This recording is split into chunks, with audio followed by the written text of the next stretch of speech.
we are in Croquembouche, the busiest, most bustling district in the whole of 2 Point County. And what a lovely place it is. A glass jungle with fierce competitive corporations vie for domination, and with a week trampled by crowds. Never a dull moment, I can tell you. So if you want to work here, roll up your sleeves and get stuck in.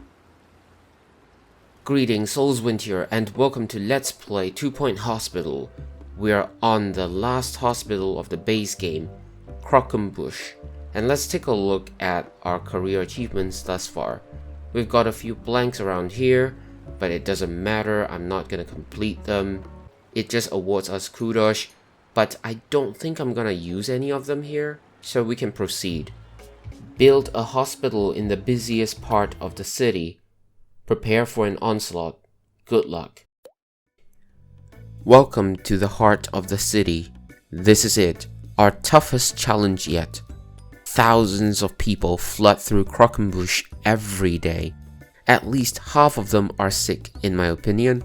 The tower of Jumbo Mega Corporation looms in the distance. Jumbo Healthcare have dominated for too long. If we can build a successful hospital here, we will cement our position as one of the top organizations in the county. While seriously, even on the last hospital, you can't give up the chance to be nasty. Now for 1-star hospital, the requirements include curing 250 patients, cure rate of 70%, reputation of 70%, and hospital value of 2.5 million.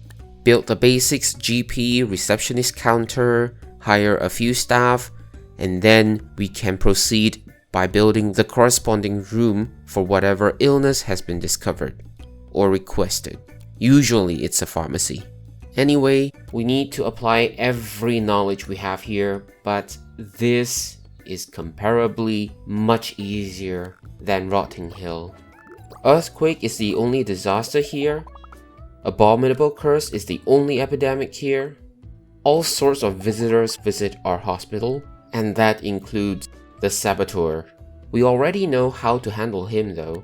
If he chooses a room that has got an upgradable, therefore destructible machine, edit the room, confirm the edit, and then his route will be recalculated. We can lower diagnosis certainty to 50% to help us with our finances. Leave cure rate to the last, because it can fluctuate.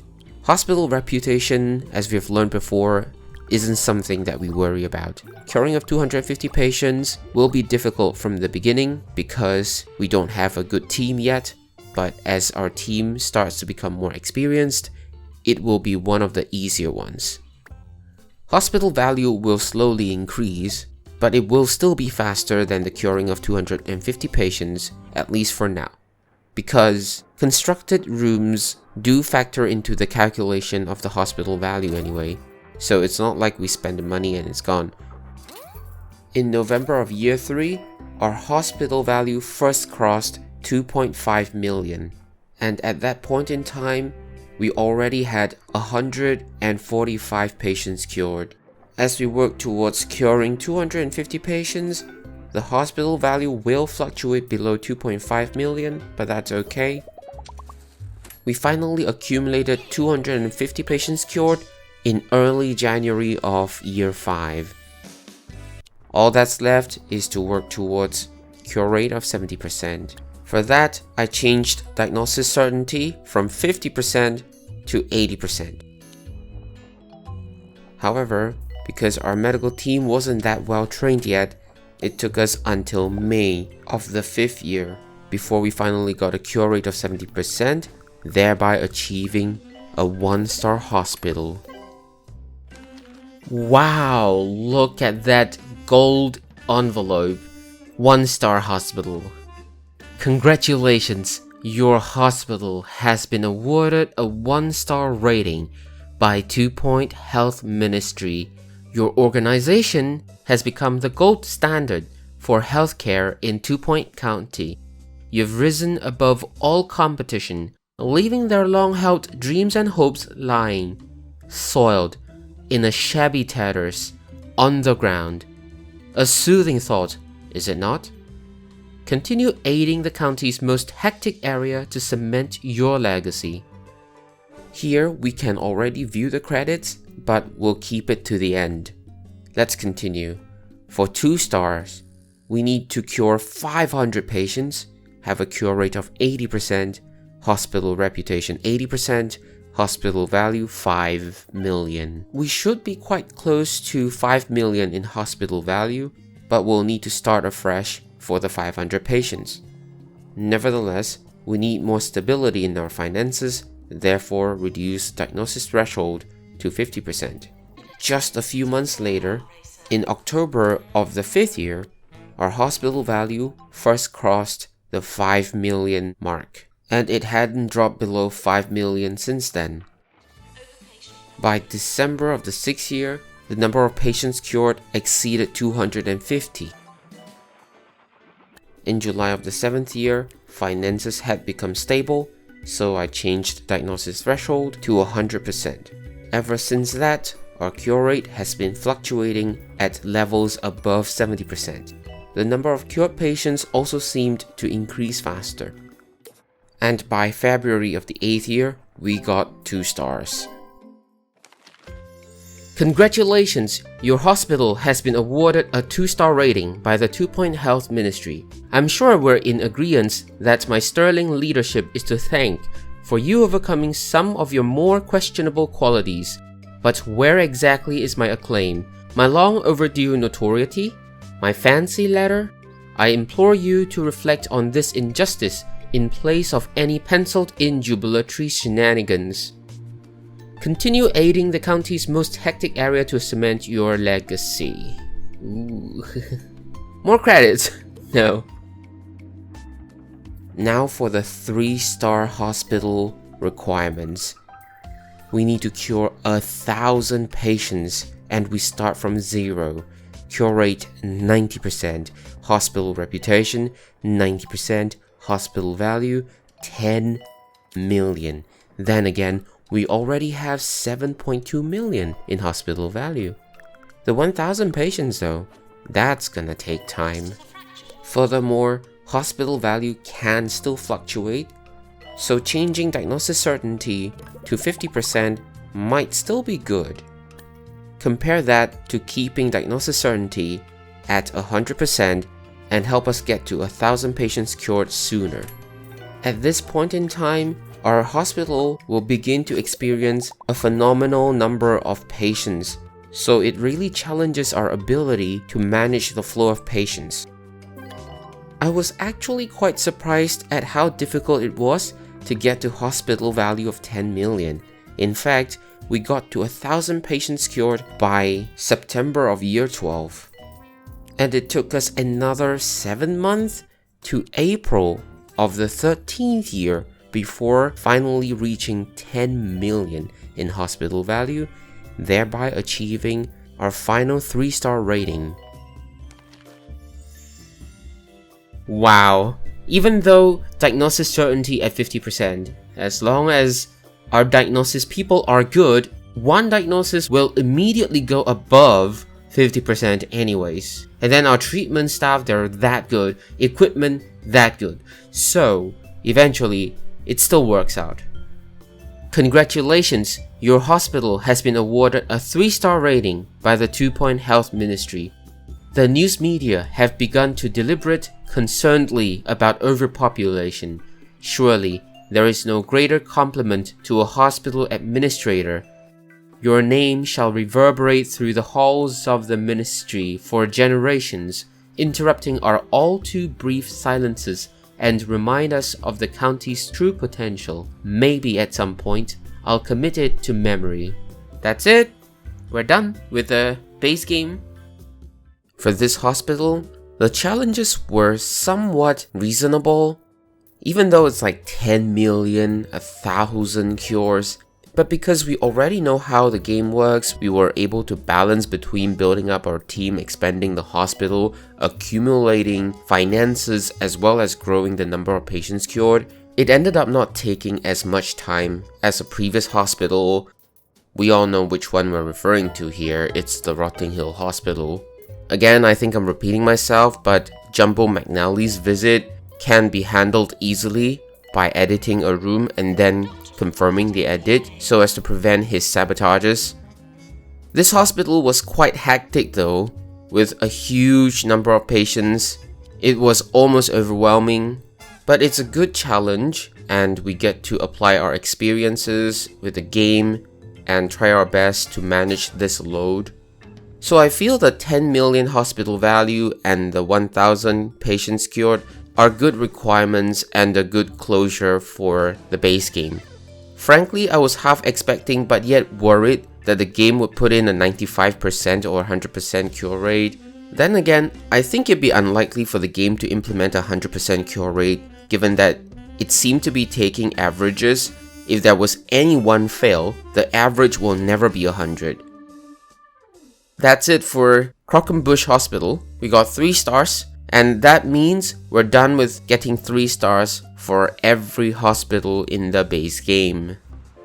Croquembouche Hospital, 3 stars.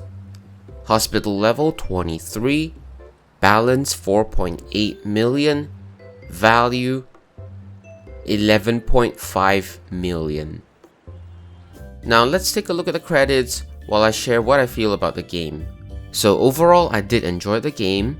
It was nice to be able to gradually unlock those kudos locked items, and with each hospital, it looks nicer and more well equipped than the previous. I especially liked the animations in each of these diagnosis and treatment rooms, the details put into these animations, and also they have more than one animation. It's not always the same. I also like the added details whenever you upgrade a machine. Music and immersion, they're fine too. Having the game take a somewhat comedic route, I didn't really expect much on the realism, but I'm surprised that it did the realism pretty well with all those different metrics available that we have to satisfy. For the gameplay, it's generally alright. However, I do have a few suggestions. The game began to get rather repetitive in the later hospitals, especially if we had been getting 3 stars for each of them. I did like how the game allowed us to bring forward our kudos, as well as the research progress that we've completed, but I think it could have done a bit more. Perhaps allow us to carry forward a small team of staff from one hospital to the next. So maybe implement a global roster such that we have this team that will follow us, maybe like 10, 15 staff, and then we can replace them if we want to. This allows us to build a bond with our team. We can even return to a previous hospital with a well-trained team and perhaps bring those hospitals to a greater height. To avoid complicating the initial setup of each hospital, maybe this team can be on a global payroll. We've noticed how our organization has an organization value and has a dollar per share value. This information, from what I know, is currently useless other than a beautiful trophy to showcase our accomplishment. What if we can use this value somehow to maintain a global roster of employees? This suggestion was actually inspired by another game known as Rebuild. They allow us to bring forward our team of 4 people from one map to another. So it kind of rewards us players if we spend time in one hospital and actually try to do well there. We get to carry forward a good team of people to the next hospital, but the size of the team should be small enough to not affect the game too much or make subsequent hospitals too easy. That aside, it's really nice that the game allows us to save room templates so that we don't nullify our efforts trying to decorate a room, perfecting it, and finding that we had to redecorate the same room in another hospital. We actually get to reuse the layout of the room that we've designed, although we might have to change a few things here and there. I think that's all the key points I want to bring across in the summary. So once again, thank you for watching this series. I hope you enjoyed it. This is a raw Let's Play series. I didn't have much information about the game, didn't know much about the game, jumped in raw and tried to experience the game as a new player, learn through the process of playing the game, sharing my learning journey and my learning experience with you. And I believe there are still a lot of things that I did not uncover about this game. Furthermore, there's a lot of DLCs that I did not get and they add to the game in various ways. So if you liked my gameplay, if you enjoyed this series and you're interested about the game, it's 2 Point Hospital and it's available on Steam.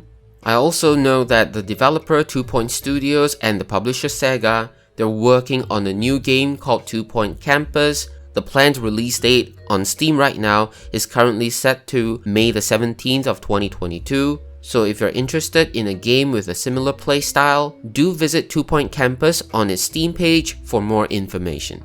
Again, not sponsored. Alright, that's it. We've completed the entire 2 Point Hospital base game. We've gotten 3 stars for these hospitals. There's also multiplayer. There's also another 4th star for a different game mode. But as of now, there are no plans to cover them or the DLCs in this Let's Play series. And oh, Rotting Hill, oh no. Farewell to you, Rotting Hill Hospital. Alright, until the next Let's Play series, thank you so much for watching. That's all I have for now. Have a nice day.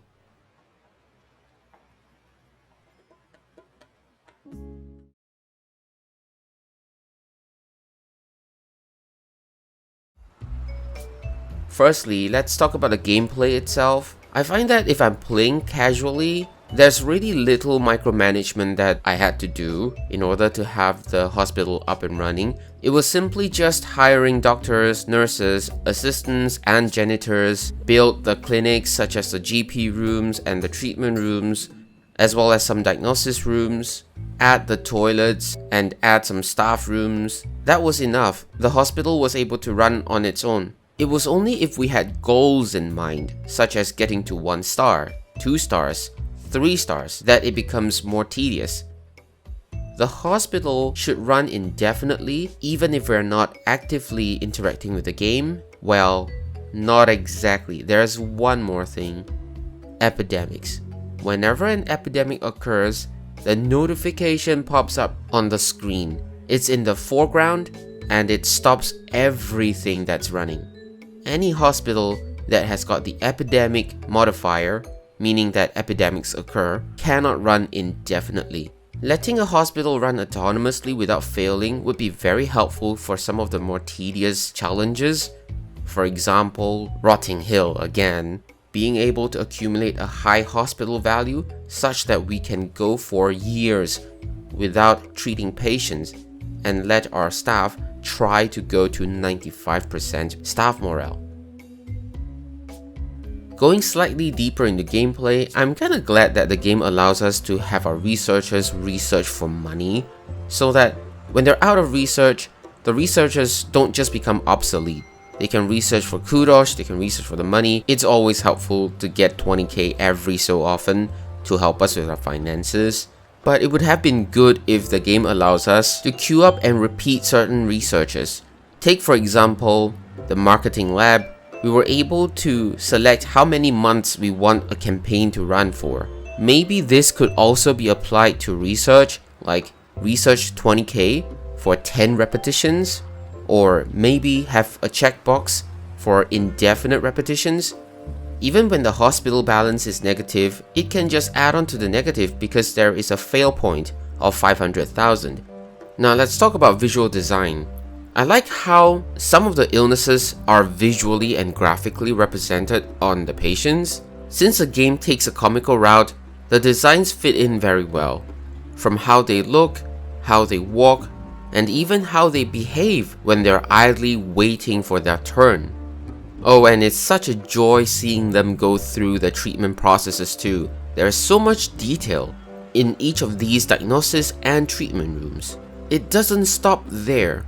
Some of the machines can be upgraded, thereby adding nice little details to the machines and make them really look sophisticated when they already look sophisticated. The game allows us to decorate the rooms with a huge variety of items, so we can give each room its personality. Still not done, there's the customization option that I did not explore at all, changing the floors, changing the wallpapers. And I guess the game has to give it some meaning, so it came in the form of prestige levels for the rooms. Several of those items aren't just decorations. On top of increasing attractiveness, We have air conditioners and radiators that help with the thermal comfort level. We've got coffee makers that help with increasing the energy of the staff. And we even have room-specific items such as the cannon in the clown clinic, different types of bookcases for different purposes in the psychiatry clinic, etc. And yes, the staff interact with some of these items too. They all contribute to the immersion of the game. For music, they are light and jovial, and there's a good selection of music available. However, if we're staying in a hospital to get to 3 stars, it can get repetitive because the full range of music will end before we reach maybe 10 years or something, given that there's a lot of pausing. In terms of ambience, the background announcer adds a comical effect and is a nice tidbit of information when we're playing the game, although it's usually a matter-of-fact thing, like we're staring at the bin, the announcer would say the bins need to be emptied, or if we're looking at the vending machines, it says like automatic vending machines need to be restocked manually. But after playing for 15 hospitals, it can get a bit old. Not that I'm complaining though. It's sometimes nice to have it interrupt so that we don't get overly serious about the game. Although if we're really serious about getting to 3 stars, it can become an annoyance. The game does pretty well in immersion too. We've got energy, we've got happiness level, hygiene, toilet needs, thirst and hunger, temperature, attractiveness of the hospital. Just take a look at the huge amount of information that we can see in the informatics panel. All summarized into very easy to understand color scale, green being okay, red being not okay. To satisfy those needs, we have a decent variety of food and drinks, entertainment, decorations. And talking about decorations, I like how they're unlocked by Kudosh, so they're not all immediately available to us and encourage us to work towards them.